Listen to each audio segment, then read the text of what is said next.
My name is Rachel Bennett. That morning, I was sitting at my desk like every other day, my coffee still warm, when Brandon, the new CEO, appeared on the Zoom screen in front of hundreds of employees and said exactly 3 words: "Rachel, you're terminated." No warning. No explanation. Not a single thank you after nearly a decade of building the core technology that had kept the company alive. They thought I would walk away quietly. They had no idea I held the patent for the system that powered nearly the entire company. Have you ever been erased from something you built? Treated like you were invisible while the crowd applauded the person who stole your work? If you've ever felt dismissed while holding together the very system everyone relies on, leave a comment below. Hit like and subscribe to this channel so I can tell you what really happened after that morning. I joined Delta Core Solutions when it was just a small office in an industrial park on the outskirts of San Diego. The walls still had old paint stains, the servers buzzed constantly from heat, and there were just enough engineers to fill a single long table. We had no reputation, no big funding, just sleepless nights and lines of code tapped out to the hum of cheap Bluetooth speakers. I was the first one to lay the foundation of the internal system, the first one to write thousands of lines that would later become what we called AegisNet. No one thought it would go far. But I believed in the structure I was building. I understood how data needed to be protected, how systems had to self-heal, how a platform should scale without crashing every time customer traffic surged. AegisNet wasn't just software. It was survival infrastructure. In 2018, while the team was still busy with interface updates, I discovered a third-party security vulnerability. A tiny script, but one that could have opened the door for hackers to access hundreds of thousands of user accounts. I worked non-stop for 36 hours, didn't leave my seat, drank coffee instead of water, typing until my hands went numb. I patched the hole, built real-time monitoring, and rewrote the entire security module over that weekend. When the board found out, they were silent for a long time. Then one of them nodded, looking at me as if I truly existed. "You just saved the company from a massive scandal," he said. I gave a small smile. I didn't need medals. I just needed the system to hold. In the years that followed, the company started growing. We secured funding, expanded offices, hired more people. I still sat in the same old corner next to the core server stack, my hair tied up, simple shirt on, always carrying a notebook filled with system logic. People called me the technical heart of Delta Core. I never thought they'd forget that.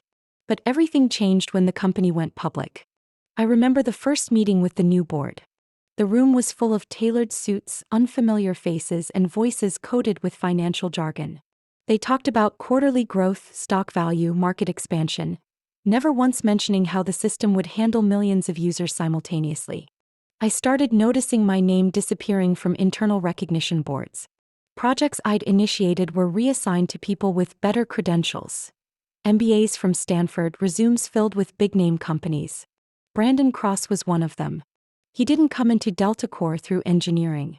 He came from a Hilton cocktail event where investors met executive candidates.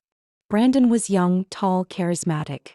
He spoke confidently, made strong eye contact, made people feel heard. But he didn't understand systems. In one meeting, when I brought up a thread bottleneck in concurrent processing, Brandon stared at me blankly, then pivoted to discussing next quarter's marketing plan. At first, I thought he just needed time to adjust. But soon it became clear. Brandon didn't want a resilient infrastructure. He wanted a flashy brand. He talked about speed, image, quarterly growth, as if those buzzwords could replace core technical stability. I was slowly pushed out of strategic meetings. A new assistant was hired to help me communicate better, which really meant filtering my words before they reached leadership. One day, I received an internal email announcing the renaming of a major project I had created. They were changing it from AegisNet Core to Delta X, erasing all technical credit tied to me. I sent a reply. No one answered. Once in the elevator, I accidentally overheard Brandon speaking with the CFO. "Rachel's the kind of person who doesn't evolve. He was useful when we were small. But now we need speed." I stood behind them. I didn't say a word. I used to think being good at your job meant people would respect you. I was wrong. In a company scaling fast, people don't always honor the ones who laid the foundation. They only want the faces that look good in the IPO photo.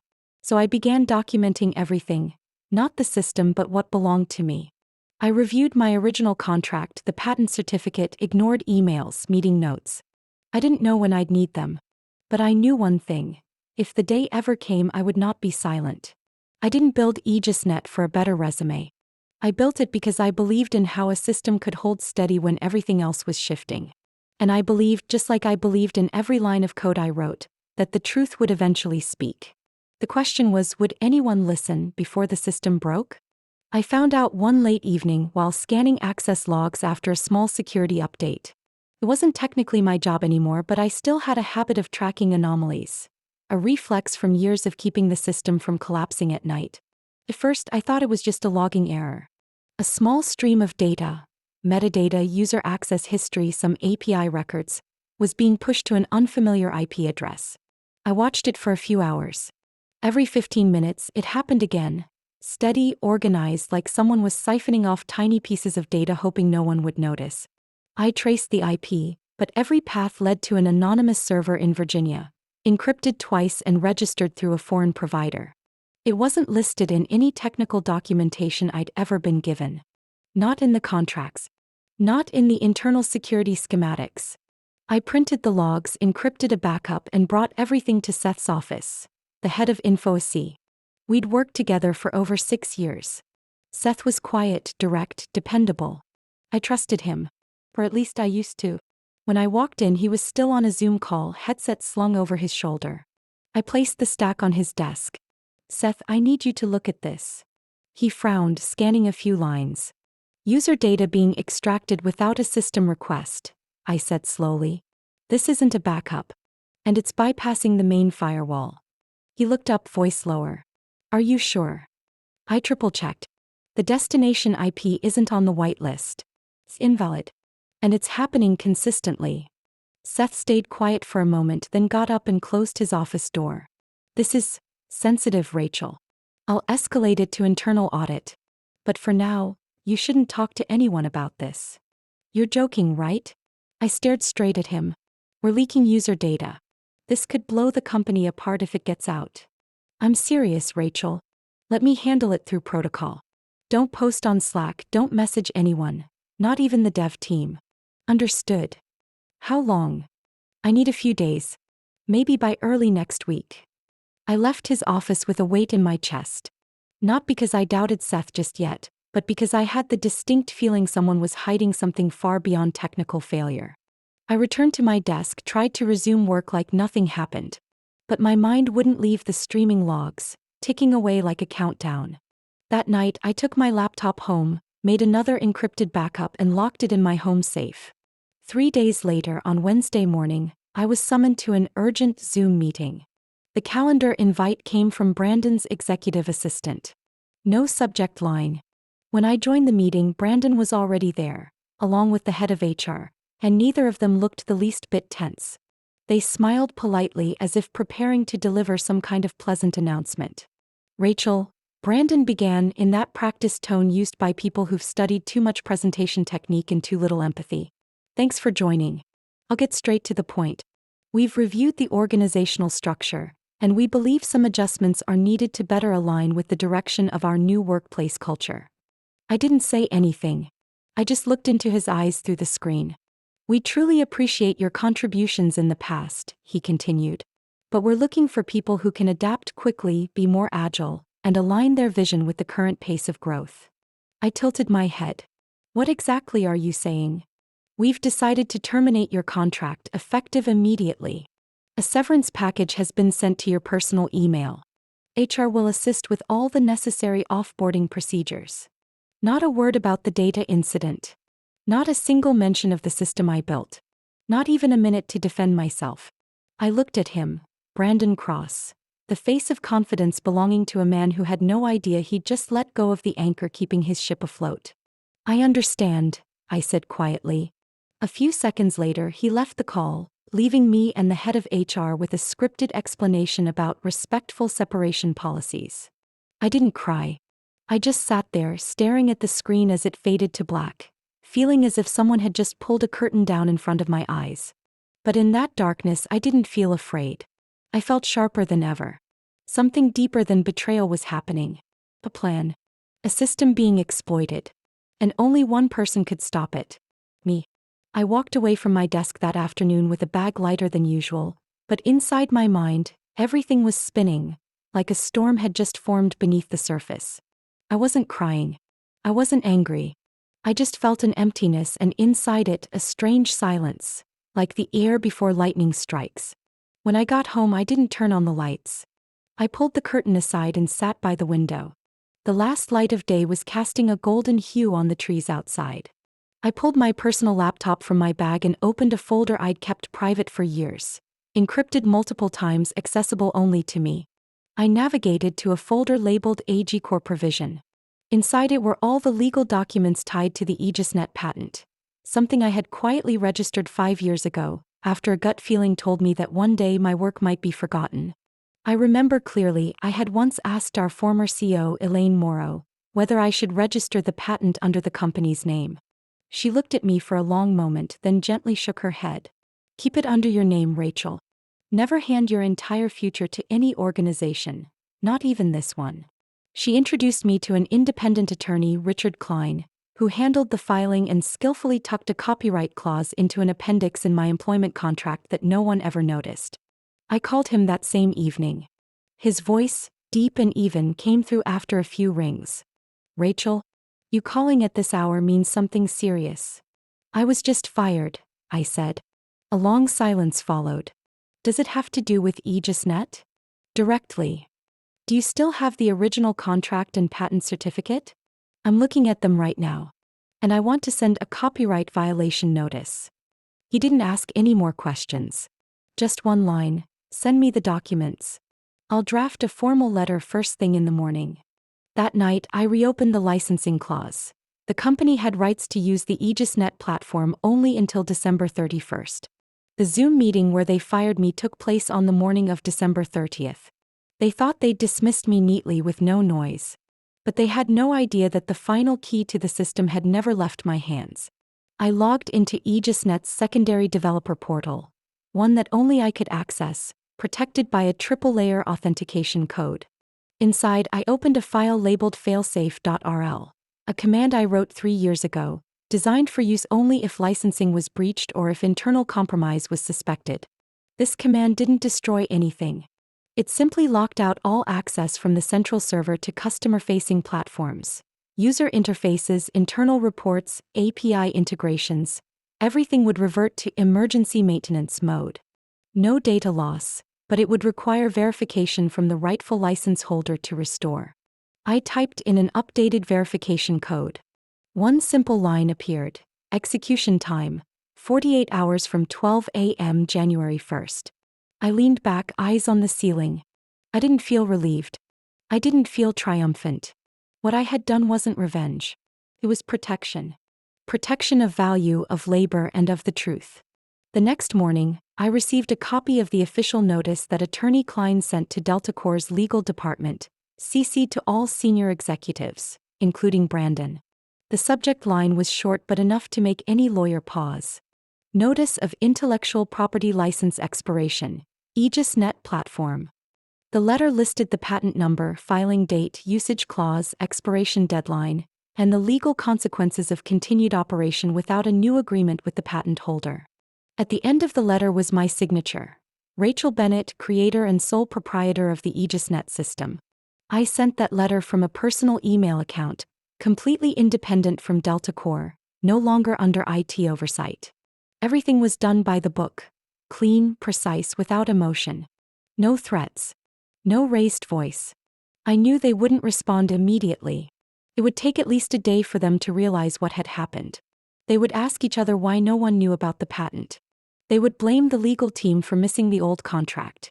They would panic as they tried to access the system and errors started piling up. And they would call me. But I wouldn't pick up. Not right away. Because for the first time in years, I had reclaimed my own silence. And in that silence, I prepared for what came next. Not for retaliation, but to restore order. Everything needed to go back where it belonged, including my name and the truth. I left San Diego on New Year's morning, while the city was still half asleep after its celebrations. A light drizzle blurred the windshield and everything behind me slowly disappeared into the fog. I told no one. No text to friends. No notes in inboxes. I just switched my phone to silent, shut my laptop, and drove for 7 hours to a small cabin I had rented just outside Aspen, Colorado. That place was so quiet you could hear snow dripping off the roof at noon. I needed that silence. Not to escape, but to see everything clearly, not through screens or messages but through my own mind. The reception was spotty there. Phone signal faded in and out. But occasionally I caught snippets of news. One of them was a link to an internal post on the company's collaboration platform, an unofficial forum where employees discussed what couldn't be said in official channels. There was no title. Just a short anonymous post. AegisNet backend system has blocked all updates since last night. Who has the authentication key? Below were dozens of comments. A backend engineer named Jordan wrote, "I've been trying to update the customer reporting module, but all root access is denied. IT says we're waiting on source code verification." Someone else, apparently an intern from MIT, added, "I heard the person who built the platform was fired, but no one knows why." Then one final line appeared, not from an internal account, but from an anonymous user with the name _. Brandon covered up last month's data breach. They fabricated logs to avoid disclosure. I sat upright. That wasn't just an accusation. It was confirmation. Someone knew. And that someone had just started to speak. I turned to my personal laptop, checking the encrypted backup inbox. A new message had arrived from an unfamiliar address. The sender listed as mk.watcher@protonmail.com. "I'm an intern from the security team. I know they pushed you out, but I saw what you warned about. And I saw Brandon instruct the dev team to fabricate system logs using simulation scripts.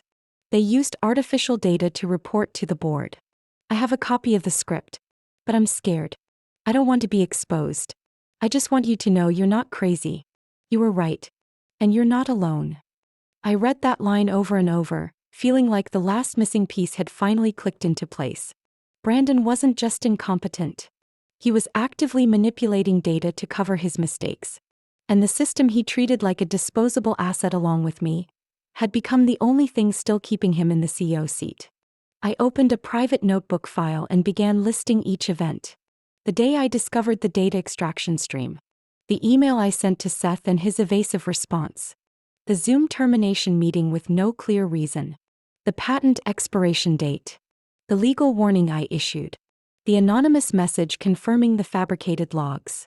Each line was a milestone, and each milestone had evidence to back it. I didn't respond to the message. I didn't speak up. But I began backing up every piece of data I had to an offline archive, and drafting a system report in the form of a technical narrative. Objective language, factual data points, the kind no attorney could ignore. That night I stepped out onto the porch, gazing up at the star-filled black sky. The air was sharp enough to sting. The snow had stopped falling. And everything was so still I could hear my own heartbeat. No one knew where I was. But somewhere out there, between the anonymous messages, the snipped code, the altered logs, truth was beginning to surface. And that meant I wasn't alone in this game. Not completely. I woke up at 5 a.m. to the sound of my phone ringing nonstop, the tone stretched and urgent like someone banging on the door during a snowstorm. Outside the cabin, it was still pitch black, the only light coming from the screen showing private number. I didn't pick up. But within a minute, a text appeared on the screen. AegisNet full system failure. Access denied. Media is reporting. Call back immediately. I opened my laptop, connected briefly through satellite internet, and loaded a tech news site. Right on the homepage was the headline. Delta Core Solutions faces global outage. Internal breach suspected in AegisNet platform. Below the article were dozens of user comments reporting login errors, inaccessible dashboards, dead API connections, and automated customer systems going offline. No one knew exactly what had happened. But I did. I knew exactly what just happened and why. I opened the secondary control panel of AegisNet, the one where the kill switch status I'd configured was displayed. A bold red line flashed in the corner of the screen. System suspended, pending license verification from registered owner. I sat quietly for a moment. Not with regret. Not with satisfaction. Just the sense that something had finally shifted back into its rightful place. as if what had once been shoved to the edge was now returning to the center. Not even 3 minutes later, my phone rang again. This time it was a number I didn't recognize, but I knew the voice instantly when I picked up. Rachel, this is Marcus Dillon. We met at the Investor Summit last year. I'm a lead shareholder at Delta Core. I remember, I said calmly. We've just been notified about the system lockdown. There are rumors the AegisNet platform is being externally controlled. I need to know, does this relate to the license you hold?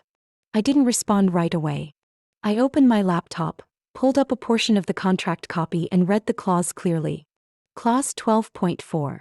If a license renewal agreement is not in place by December 31st, the system will automatically enter maintenance mode, revoking access until verified by the intellectual property owner. That's what just happened. And it's fully compliant with legal policy. Marcus paused for a few seconds, then exhaled. So, this isn't a hack? No. It's the system enforcing the agreement. And the IP holder, still you? I never gave it up. I could hear the shuffle of paperwork on his end. He was likely flipping through legal files or mentally remapping the power structure of the company he'd invested millions into. Finally, he said one line. Thank you for being direct. I trust you'll be hearing from us formally very soon. The call ended. And almost immediately an email hit my inbox. Sender, Brandon Cross. Subject line. We need to talk. I clicked it open. Rachel, I believe there's been a misunderstanding in the termination process. I hope we can meet to clarify and find a resolution before this escalates further. I've always valued your contributions to the platform. Please call me when you can. Brandon. I leaned back in my chair, staring at the words for a long time without blinking. No apology. No acknowledgement of wrongdoing. Just vague, sterile language, chosen more for an internal memo than to speak to an actual human being. I didn't reply. Not because I wanted silence, but because at that moment my silence was the loudest message I could send. I was no longer on the defensive.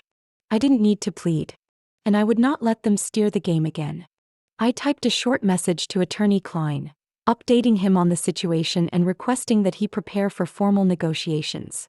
I attached media screenshots of the outage, excerpts from the contract clause, and a log file confirming the kill switch had activated on schedule.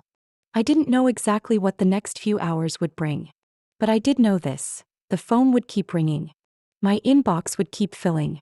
And for the first time in years, every eye inside Delta Core would start looking for the person they thought had vanished from the system. I hadn't vanished. I never had. They were only just beginning to realize that now. I arrived at Attorney Klein's office at 8:30 a.m. on a cold Wednesday morning in the middle of winter. It wasn't Delta Core's office, not one of those sterile meeting rooms with weak coffee and glaring white lights. I had chosen a neutral space, quiet with thick curtains and a walnut conference table, where even the sound of the door closing felt like a statement. I arrived 10 minutes early. Klein was already there, calm as always in a simple gray suit, seated with a thick file folder in front of him, neatly tabbed with orange markers. He gave me a small nod as I walked in. Besides them, he said, it'll just be me and a legal technical advisor at the table. Are you ready?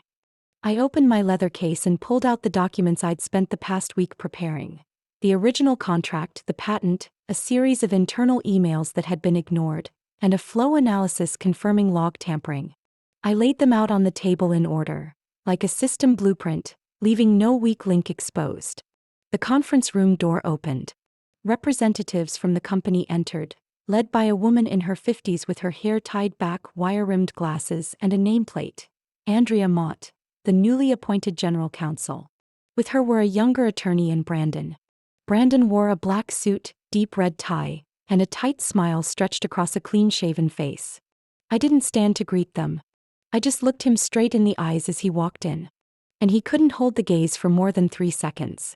Attorney Klein invited everyone to sit. He opened the conversation with a voice both deep and measured. We're here today to resolve the matter of intellectual property surrounding the AegisNet platform. My client, Rachel Bennett, is the original developer and registered patent holder of this system, whose license period under the previous contract has now expired. Andrea nodded. We've received the formal notice. and we've seen firsthand the impact of the system shutdown. He turned to me. We'd like to hear directly from you before discussing next steps. I opened the file and began sliding out each document. I started building AegisNet from the very first lines of code, back when the company rented space in a converted warehouse. I wrote the core architecture, designed the security protocols, and remained the sole legal owner of the original source code, patented 5 years ago under my name, per a signed clause with the former executive board. I placed a notarized copy of the patent on the table. When I realized the company no longer respected that ownership, I issued a warning before allowing the system to revert into maintenance mode. Now I have 3 non-negotiable conditions. I looked directly at Andrea, then let my gaze pass over Brandon. 1. A licensing fee of $2 million per year paid quarterly. 2. I retain full authority to select a successor for the platform during the transition and will be included in all decisions that impact the core architecture. 3. The company will issue a public statement recognizing me as the founder and chief architect of the AegisNet system. The room fell silent. Brandon arched a brow, leaned back in his chair, and folded his hands as if evaluating a sales contract, not facing the reality of his company on the brink. You're asking an outrageous price just to restart a system the company paid you to build, he said, voice no longer smooth. This is nothing more than extortion wrapped in legal language. I didn't turn to him. I simply pushed another sheet toward the center of the table. This is a technical report from the internal monitoring system, I said. Unusual traffic patterns from December, clearly showing data being extracted from the platform without valid requests. Also included is the email I sent to security, which received no response. I slid another printed document forward. This is a script excerpt from the system logs, shared with me by an intern. It proves quarterly data reports were fabricated using a simulation script to hide a critical breach. Andrea picked it up. The junior attorney next to her leaned in, trying to get a better view. And finally, I said, lowering my voice, this is the full email thread between myself and Mr. Brandon Cross from before and after I discovered the breach. It includes his refusal to meet, avoidance of direct questions, and ultimately the decision to terminate me without cause, just 2 days before the patent expired.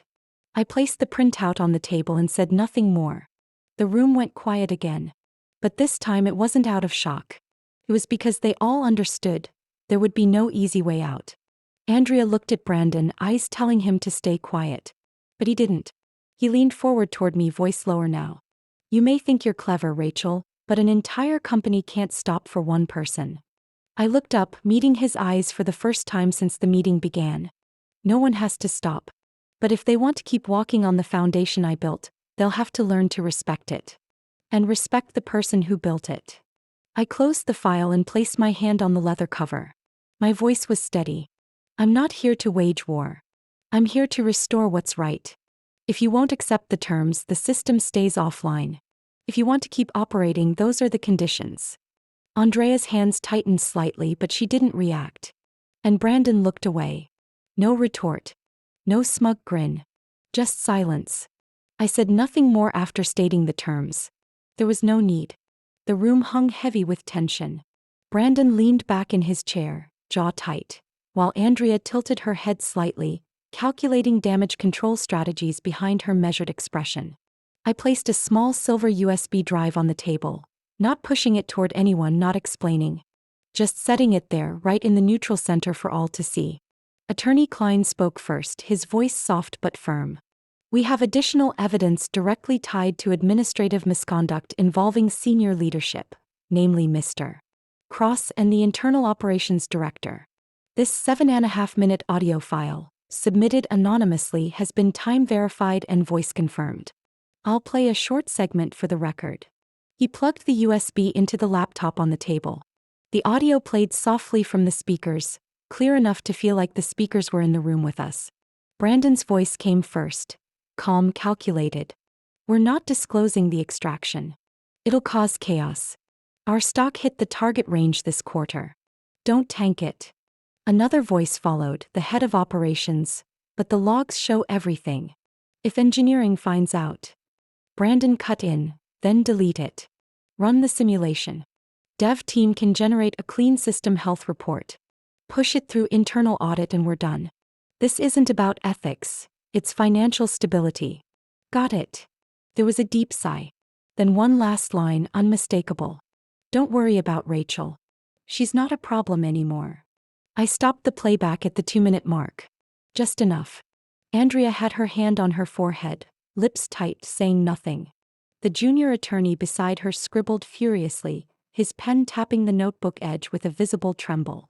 And Brandon, he sat still, shoulders slightly slumped forward. Like the blow hadn't come from the other side of the table, but from something he thought he'd buried. Klein spoke again, his tone even and sharp. The recording includes timestamp authentication. The contents indicate serious violations of financial transparency and governance ethics, potentially actionable under shareholder fraud statutes. Andrea looked up at me. And her gaze didn't carry caution. It carried recognition of the moment. Who gave you that recording? An internal security staff member, I replied. They don't want to be identified out of fear of retaliation. But they verified all associated metadata. The original file is stored on a secure intermediary server, and I'm willing to submit it to the board if needed. Brandon growled, there's no proof of that recording's legality. This could be fabricated. Then we'll let the board and the auditors verify it, I interrupted him. If it's fabricated, surely you won't object to a full investigation, will you? He fell silent. Andrea folded her hands together and leaned back slowly. It was clear she was reassessing the entire situation. Brandon was no longer in a position to represent the company in this negotiation. And I was no longer just a former engineer. I placed the full hard copy evidence file on the table and slid it toward her. This is everything I've documented: patent registration, ignored internal reports, data breach information, and the recording. It's all complete. I didn't come here to threaten anyone. I came to restore fairness. The atmosphere in the room shifted from tense to quiet recognition. Recognition that they had misjudged both the person and the system. Andrea nodded slightly. We'll need time to review all of this with the board. I stood and calmly gathered my documents. I'll expect a response within 24 hours, I said without raising my voice. And if there's no formal reply, the system will remain in its current state until a ruling is made by legal arbitration. As I turned and walked out of the room, I didn't need to look back. Because I knew that this time they weren't just seeing me. They were finally beginning to understand who had really been in control all along. And the only thing they failed to do was acknowledge it sooner. The next morning, I woke up in the cabin still filled with the scent of pine wood after the snowfall. A cup of hot tea in hand, I pulled open the curtains and opened my laptop. There were 18 unread emails in my inbox. But the first one stopped me cold. Sender, board@deltacore.com. Subject, internal announcement on senior leadership changes. I opened it. The first sentence was blunt. No spin. Brandon Cross will be placed on temporary administrative leave from his position as CEO to allow for internal investigation into governance violations and financial reporting discrepancies. No excuses. No sugarcoating. The words were sharp, cold, and precise. Just below was another statement. We acknowledge Rachel Bennett's critical contribution to the development and protection of the AegisNet platform. She will join our strategic advisory group to help stabilize system operations during this transition period. I closed the laptop and sat in silence for a few moments. Not out of surprise, but because everything was now unfolding exactly in line with the logic I had quietly set into motion. I hadn't needed to shout. I hadn't needed to fight publicly or drag anyone into a spectacle. I had simply done what I knew best: let the truth speak for itself. And now that truth was beginning to find its voice.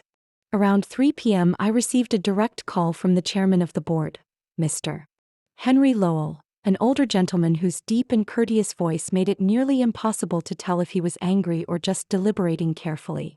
Rachel, on behalf of the board, thank you for your clarity and principled action. We'd like to invite you to take on a senior technical advisory role during the system restructuring phase. I'm willing to support, I replied, but only as an independent consultant. I won't return full-time. I understand, he said after a short pause. And I respect that decision. What I need, I continued, is full authority to select the successor for the engineering team and access to all operational data during this interim. I don't want to see another simulated log or buried dataset. I'll make sure all access credentials are sent to your address today, he replied firmly. One more thing. Have you read this morning's issue of TechSite? I frowned slightly. Not yet. Why? You should. You're on page 7. I didn't think much of it, but when the article arrived via email less than an hour later, I sat still for a long time before finishing the opening paragraph. In the modern tech world, where decision-makers often stand alone on stage, one woman behind the scenes kept the entire system alive in silence. Rachel Bennett isn't your typical executive figure. She's the soul of the AegisNet platform. And when the system collapsed, she was the one holding the key to reboot. Not with volume, but with actual value. Beneath the article was a photo of me, an old image from an event 3 years ago, standing next to the system circuit board, hair tied up, pen in hand, eyes focused on a schematic as if the outside world didn't exist. I remembered that moment. No fancy cameras, no spotlight. Just me being asked to present on system security, and doing what I'd done for years. With focus, with faith in the structure I had built. In the days that followed, my inbox filled rapidly. Some were thank you notes from former engineers and interns who had worked under the system I'd designed. One was from the anonymous security staffer who'd sent the recording. A simple line, "Thank you for not staying silent." Delta Core held a special shareholder meeting that weekend, broadcast internally. I didn't speak. I didn't need to. Because in the opening remarks, when the chairman acknowledged individuals whose contributions were vital during this crisis, mine was the first name spoken. And he said it slowly, each word deliberate. Rachel Bennett was not just a coder. She built the foundation. And she is the reason this system still exists today. I sat in the cabin, afternoon light streaming through the frosted glass, laptop open on the table, headphones resting around my neck. And in that moment, without applause or banners, I felt completely in place. Not underneath. Not pushed aside. But at the center of the system, exactly where I had always belonged. I left the Colorado cabin at the end of January, just as the snow began to melt from the rooftop and the forest trees stirred beneath early sunlight. On the road back to San Diego, I didn't play music, didn't turn on a podcast, just let the wind move through the window and my quiet thoughts ride beside me. I wasn't returning to rebuild the old. I was coming back to design something new, not with code but with a framework of ownership and personal value. My company started small, just 3 of us. Me, an old friend who used to work as an intellectual property consultant, and a young developer who had once interned at Delta Core. The office was on the 3rd floor of an old building with high ceilings, large glass windows, and unpainted walls that made it feel more like a lab than a consultancy. I didn't need a big sign or a receptionist. Yet in our very first week, we received over a dozen inquiries from software engineers, system architects, and a few startup teams, all asking the same thing. How do we protect what we're building? I named the company Anchor Root, to symbolize the roots that anchor a large tree in the middle of a storm. I didn't start it to compete with massive tech law firms. I built Anchor Root because I knew what it felt like to have your work treated as company property instead of vital intellect. I knew what it felt like to sit in a meeting and see your name quietly removed from the presentation deck. And I knew there were hundreds, maybe thousands of others out there silently enduring the same, without the language to fight back. A few months later, I was invited to speak at a TEDx event in Palo Alto. At first, I hesitated. I had never stepped on a stage to talk about anything other than system architecture or data optimization. But eventually I said yes. And on a quiet June afternoon, in a small hall with soft lighting and over 200 people seated in stillness, I stood on stage with a clip mic and said, I once built a system that helped a company grow to hundreds of millions of dollars. But when it stood tall, I was removed from the very thing I created. Not because I did something wrong, but because I stayed too silent. I shared the journey, not dramatized, not accusatory, just through timeline markers, personal choices, and what I'd come to learn. When I ended with the question, do you know who holds the soul of the technology you use every day? The entire room stayed completely silent.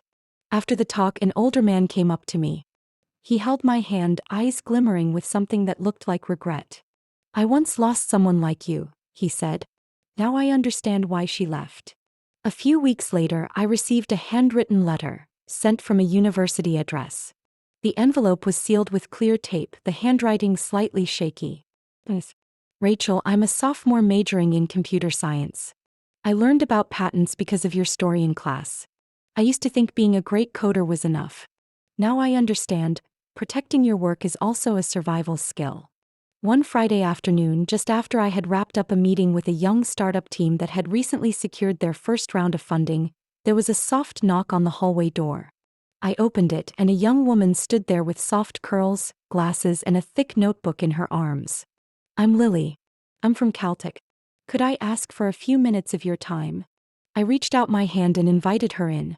She sat across from me, eyes bright, hands a little unsteady. I read the TechSite article about you, Lily said.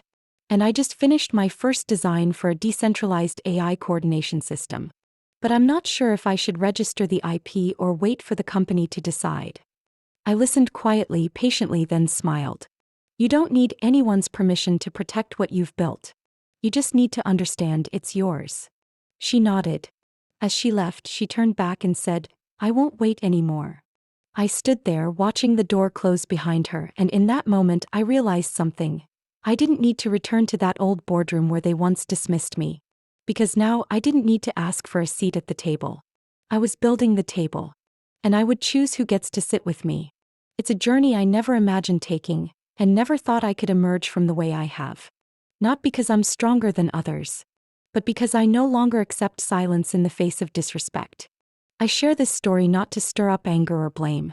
I share it because I believe someone out there, maybe you, is wondering if your work is being undervalued.